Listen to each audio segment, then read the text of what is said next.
Assalamualaikum warahmatullahi wabarakatuh.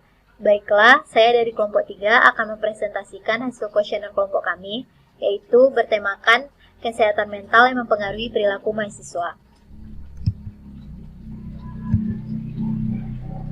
Kelompok 3 dari TRPL2A ini beranggotakan Harfa Tandila, Lara Duta, Muhammad Zukra, dan Ulul Azmi.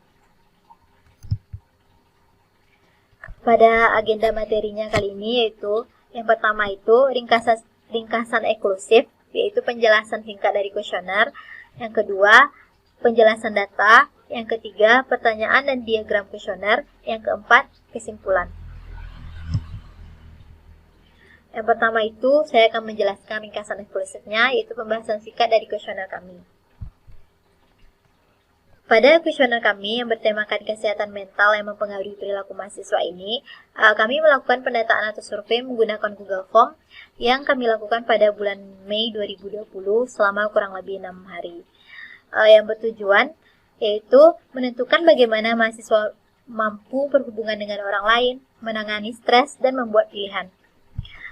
Untuk responden, kami memperoleh 122 responden yang meliputi 47 orang berjenis kelamin laki-laki dan 75 orang berjenis kelamin perempuan. Untuk presentasinya, kurang lebih jawaban positif di atas 60% lebih dari total pertanyaan, 5 pertanyaan yang kami ajukan kepada responden. Yang pertama itu jenis kelamin responden.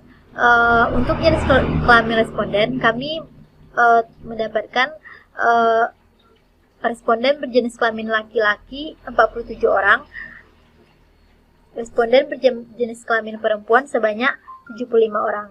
Yang mana kalau dipresentasikan atau frekuensi relatifnya yaitu 39% responden laki-laki dan 61% responden perempuan. Untuk umur responden,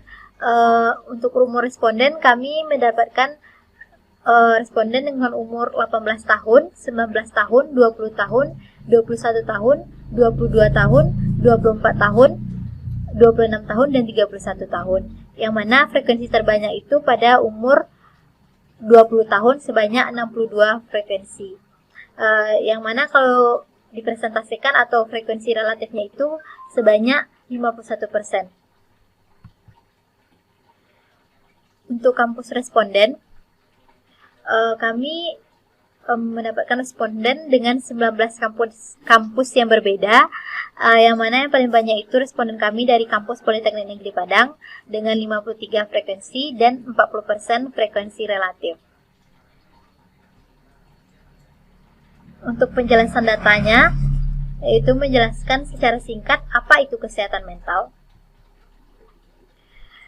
Secara etimologis, kata mental berasal dari bahasa Latin yaitu mens atau mentis yang artinya roh, sukma, dan jiwa. Di dalam bahasa Yunani terkandung dalam kata hygiene. Saya tidak tahu bagaimana cara melafalkan katanya ini, hygiene atau apa, yang berarti ilmu kesehatan. Ilmu kesehatan yaitu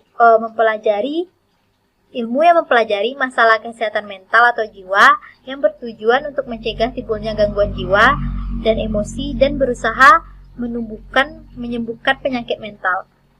Pengertian kesehatan mental: kemampuan untuk menyesuaikan diri dengan dirinya sendiri, dengan orang lain, masyarakat, serta lingkungan di mana ia hidup. Untuk pertanyaan kuesionernya akan dijelaskan oleh teman saya berikutnya.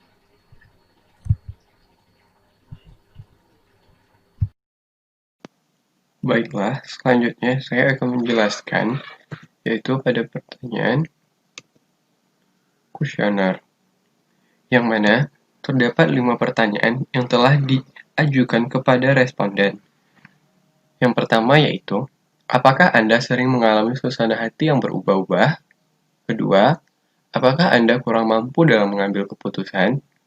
Ketiga, apakah Anda tipe orang yang membutuhkan lingkungan belajar yang kondusif? Keempat, ketika di dalam kelompok, apakah Anda sering merasa tidak aman? Kelima, apakah Anda sering kurang konsentrasi selagi belajar? Baiklah, dari 5 pertanyaan tersebut, selanjutnya data yang diperoleh pada setiap pertanyaan pada masing-masing, yaitu yang pertama, pada suasana hati yang berubah-ubah.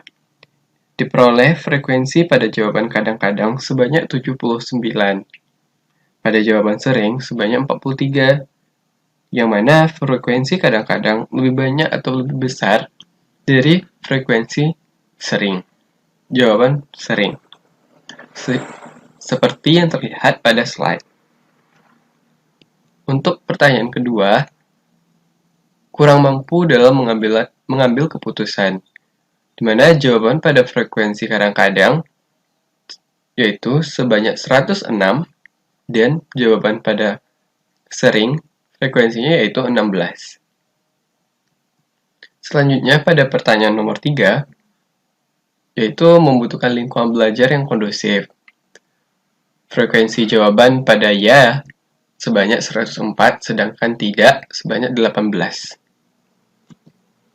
Yang keempat, sering merasa tidak aman berada dalam kelompok.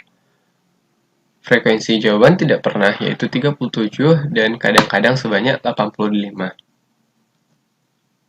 Yang terakhir, yaitu sering kurang konsentrasi selagi belajar. Jawaban frekuensi kadang-kadang sebanyak 82 dan frekuensi jawaban sering sebanyak 40. Baiklah, dari data-data yang diperoleh, maka dapat disimpulkan responden yang mengalami suasana hati yang berubah-ubah sebanyak 65% menjawab kadang-kadang dan 35% lainnya menjawab sering. Jadi tidak cukup besar pengaruh suasana hati yang berubah-ubah ini dari responden yang kami dapatkan. Lalu pertanyaan kedua yaitu kurang mampu dalam mengambil keputusan. Responden menjawab kadang-kadang 87% dan menjawab sering 13%. Untuk yang ketiga, membutuhkan lingkungan belajar yang kondusif sebanyak 85%, iya, 15% tidak. Yang keempat, responden sering merasa tidak aman di dalam kelompok. Sebanyak 30% tidak pernah, 70% kadang-kadang. Yang terakhir yaitu responden sering kurang konsentrasi selagi belajar. Menjawab 67% kadang-kadang dan 33% sering. Baik, sekian. Jadi itulah data yang kami dapatkan berdasarkan survei yang telah dilakukan. Baiklah, sekian dari presentasi kami, kelompok 3. Terima kasih atas perhatiannya. Mohon dimaafkan apabila ada salah-salah kata. Assalamualaikum warahmatullahi wabarakatuh.